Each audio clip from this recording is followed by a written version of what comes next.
Every political era has a moment when momentum shifts, when a party that once moved with confidence finds itself caught in a storm of its own making. For the Democratic Party, that moment has arrived. The air in Washington is thick with unease. Poll numbers are sliding. Once loyal voters are turning skeptical, and internal rifts are widening into public fissures. What was once a party defined by its unity against a common adversary now appears fractured, uncertain, and adrift. The crisis is not only electoral, it is existential.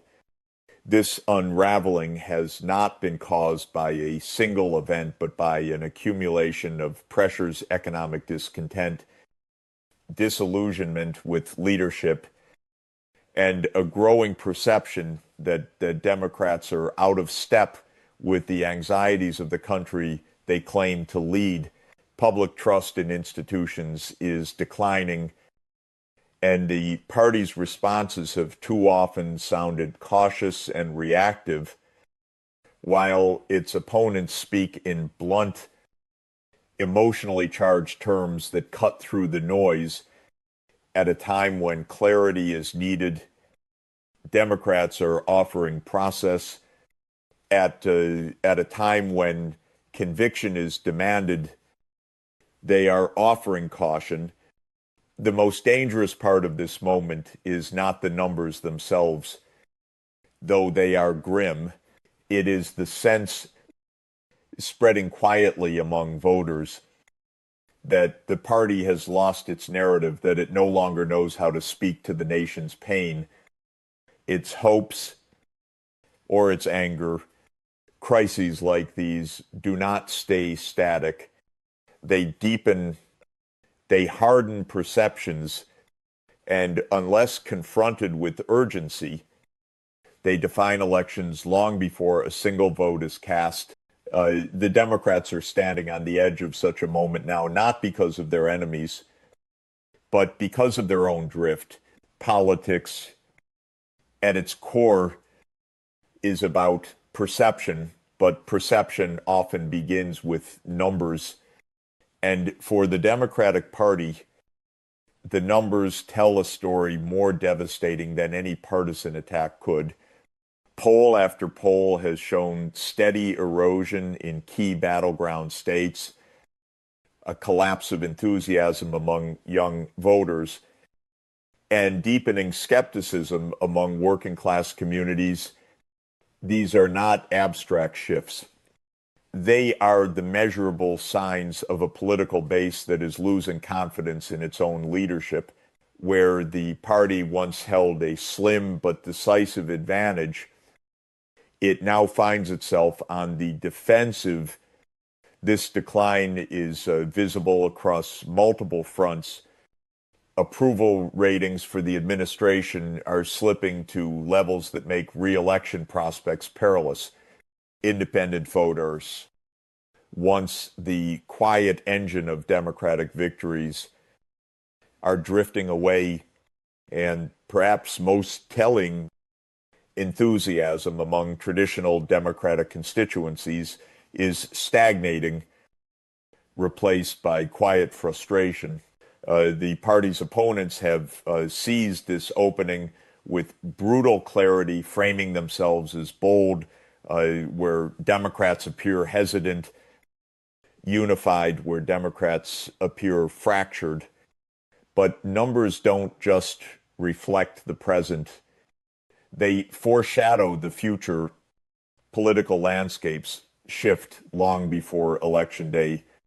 When polls harden, when enthusiasm wanes, when confidence cracks, momentum becomes difficult to recover. The Democrats are approaching that threshold now. It is not yet irreversible, but it is real and growing.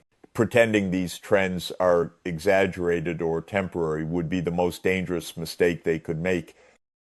In politics, Denial is not a strategy. It is a countdown when political movements lose their center of gravity.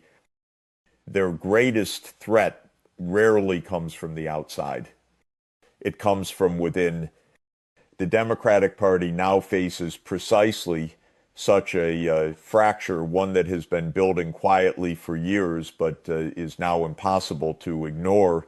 The divide is not just ideological, it is generational, cultural, and moral. Older party leaders cling to a strategy of caution and incrementalism, while younger and more progressive factions demand urgency and structural change. These differences, once papered over by shared opposition to Trump, have resurfaced with a vengeance. The signs are everywhere on foreign policy, economic justice, climate action, and civil liberties. Factions within the party no longer merely disagree, they openly challenge one another in public forums, in debates, and even on the floor of Congress. What should be internal strategy conversations have turned into highly visible battles that weaken the party's image of unity. For many voters watching from the outside, it appears less like a debate and more like a party at war with itself. These fractures are not easily mended because they are rooted in competing visions of what the Democratic Party should be. One camp sees itself as the guardian of institutional stability. The other sees itself as the force that must disrupt the status quo that has failed too many for too long. Without a shared story, without a clear moral and political direction, the party's message splinters into noise. In the brutal landscape of modern politics, that kind of fragmentation is a gift to their opponents. Power rarely fades quietly. When a party begins to stumble, the media storm that follows does not merely reflect the crisis, it amplifies. For the Democrats, this storm has grown relentless, and every misstep, every internal conflict, every faltering moment of leadership now echoes across an unforgiving information ecosystem. Traditional outlets dissect the party's failures with the sense of inevitability, while partisan media, particularly on the right, shape those failures into narratives of collapse. In the age of instantaneous amplification, perception becomes reality at lightning speed. Republican strategists have mastered this terrain. They understand that shaping the story matters as much as shaping policy. With disciplined messaging, they have painted the Democrats as weak, divided, and out of touch, a party of technocrats lost in their own caution. Every hesitant press conference, every fragmented message from Democratic leaders is replayed, reframed, and weaponized. By contrast, the GOP's blunt, emotionally charged rhetoric cuts through the noise and lodges itself in public consciousness, regardless of its accuracy. The Democrats' communication problem is not simply about media bias. It is about a failure to control their own narrative in a hyper-mediated age. Their messaging often sounds like an explanation when the public craves conviction, like a strategy when the moment demands clarity, and in a storm, hesitation looks like weakness. As the media amplifies this image, it creates a feedback loop. Perception shapes polling. Polling shapes strategy. and strategy becomes more defensive, feeding the storm further. The question now is whether the Democrats can reclaim their voice before it is drowned out entirely. No political force has reshaped America's landscape in the past decade more than Donald Trump. His presence is not just that of a candidate or a former president, it is that of a gravitational force pulling the entire political field into his orbit. For Democrats, Trump's return to the center of national politics is not merely a challenge of policy or strategy. It is a test of their ability to counter a populist narrative that has outlasted their own. His language is simple, combative, and emotionally charged. It reaches millions who feel alienated by establishment politics. And as Democrats debate among themselves, Trump has been speaking directly to anger, to fear, and to power. What makes this moment especially perilous is that Trump thrives on the very weaknesses the Democrats currently display. Their fractures amplify his strength. Their cautious messaging contrasts with his bluntness. Their hesitancy allows him to cast himself once again as the insurgent outsider, even as he leads a powerful political movement. He is perfected the art of exploiting division, turning cultural anxieties into political fuel, transforming their missteps into rallying cries for his base. Democrats have spent years believing that Trump's controversies would be his undoing, but scandal does not weaken populists in the same way it weakens conventional politicians. For his supporters, each attack from the establishment reinforces the belief that he alone stands against it.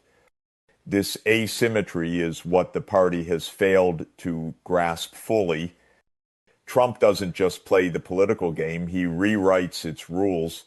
And if Democrats continue to rely on traditional strategies in an era defined by his disruptive force, they will find themselves not merely losing ground, but losing the language through which power is won. A political party can survive electoral defeats. What it cannot survive is the erosion of belief among its own supporters.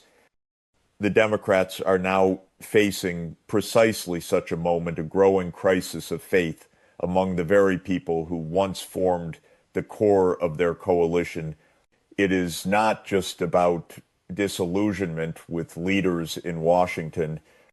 It is a deeper, more dangerous sense that the party itself no longer stands for anything bold enough, clear enough, or urgent enough to meet the gravity of the times.